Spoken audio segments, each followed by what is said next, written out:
అందరికీ స్వాగతం సుస్వాగతం. ఎలా ఉన్నారు? గోవా బాగున్నారా?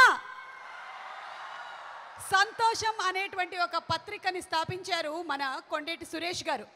దాన్ని పెట్టి ఆ తర్వాత వెబ్సైట్స్ని రన్ చేసి ఆ సంతోషం అనేటువంటి సినిమా పత్రికని దిగ్విజయం చేసి చలనచిత్ర పరిశ్రమలో ఉండేటువంటి ఎంతోమంది ఎంకరేజ్మెంట్తో ఇంతింతై వటుడింతై ఎదిగి సంతోషం అవార్డ్స్ని స్థాపించడం జరిగి ఈ రోజున 22 years ఆఫ్ సంతోషం ఫిల్మ్ అవార్డ్స్ని సెలబ్రేట్ చేసుకుంటూ ఉన్నాము. So hearty congratulations to Suresh Kondeti గారు. మొట్టమొదటిసారిగా ఎప్పుడు హైదరాబాద్లోనే జరుగుతుంటుంది ఈ కార్యక్రమము.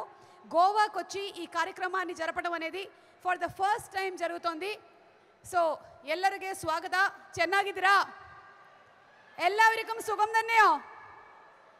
எல்லாரும் எப்படி இருக்கீங்க?